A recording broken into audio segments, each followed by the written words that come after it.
I'm Alan Weiss, and this is The Writing on the Wall.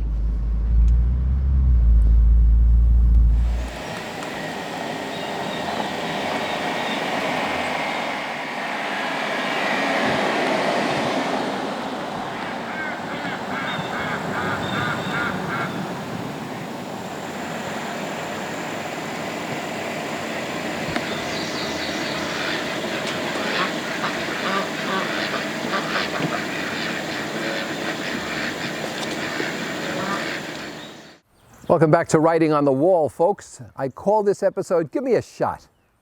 You know, it's sort of miraculous, I think, that we got vaccines produced for the pandemic within a year. I think that's good stuff. I wouldn't criticize that. Efficacious vaccines with a new disease? Come on. The distribution, of course, was highly erratic. As you're watching this, it's sorted itself out. But that's because the problem was caused by the politicians. They've been making most of the decisions, all of them wrong. Once the scientists and the military took over, we were much better off. In Rhode Island, listen to this, 90% of COVID deaths were among people over 60. 90%. So shouldn't we have vaccinated them first? No. The politicians didn't think that made sense. I don't think you have to be a genius to come to the conclusion that you start with those people.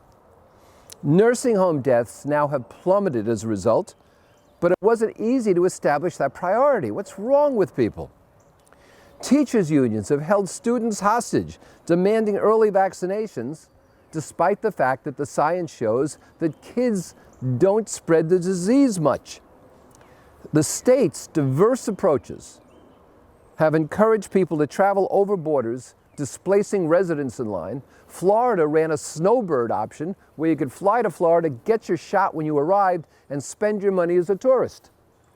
I have to tell you, this is crazy. And as I speak, what's going on in Canada and in the European Union is absolutely phenomenally horrible, amateurish, that vaccinations are so difficult to distribute to the entire population. I have people in Europe telling me they don't know if they could get to programs I'm running in December, and I'm filming this in April, because I don't know if they'll be vaccinated by then. The Board of Rhode Island Hospital got itself vaccinated. We're not talking about doctors, not talking about first responders, nurses, not even transport people.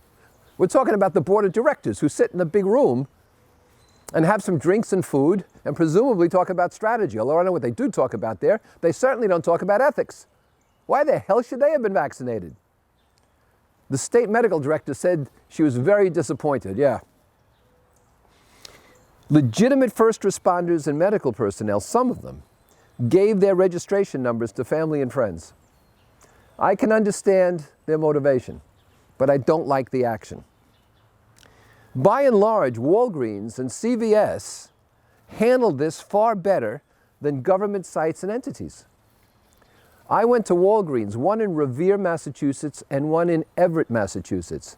I was vaccinated very early, and I qualified in Massachusetts before I did here in Rhode Island. It was all legal, it was all fair, it was all correct. And when I went to Revere and Everett, to these two huge Walgreens, there was no one there before me, no one waiting with me, and when I finished, no one was waiting behind me. So the whole thing took about 20 minutes. 5 minutes to go through the paperwork and the shot, and 15 minutes to make sure you don't fall on the floor. And incidentally, everybody at the pharmacies in those two places were minorities, as we describe minorities. Every single person. And they were professional, and they were friendly, and they were supportive. And that's the way this country should be. And I don't see what the problem is that anybody has with immigration. But that's me. Andrew Cuomo, my least favorite politician probably in my lifetime, who's had to try to cover up deaths caused by his decision-making in nursing homes, tried to cover up sexual harassment issues, probably acted criminally in these cover-ups and sexual harassment. As I record this, is still in office. Where's the Me Too movement? Because he's a liberal Democrat, he's safe? Cuomo caused deaths. He's directly responsible for deaths. And yet here he is still sailing along. I don't get that at all. He tried to give favorable treatment to his brother, who's a lousy reporter. The politicians' press conferences during this whole debacle for their own futures, a good argument for term limits, then the more for their futures than the safety of the citizenry. And as far as anti-vaccination and anti-mask people, what the hell's wrong with you? I mean, come on, really? A quarter of the enlisted men in the Army who were surveyed said they wouldn't take the vaccine. What happens in a combat theater if the enemy introduces the vaccine?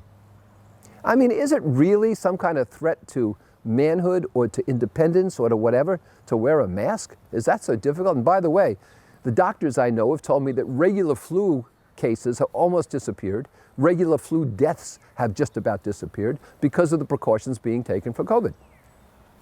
But what is it about this? It's some kind of crazed independence movement? I'm sorry, I don't get it. I said from the beginning, from March of 2020, that there would be more economic deaths than medical deaths because of this pandemic.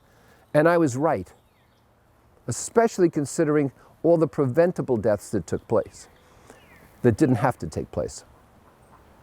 And so I want to say that this is called Give Me a Shot, but I really want to say, give me a break. We're better than this. Crisis should show we're better than this. And I do salute everybody. The first responders, the medical people, the people working in pharmacies to create the vaccinations, the people distributing them. I salute you, because that's the attitude we need in the future.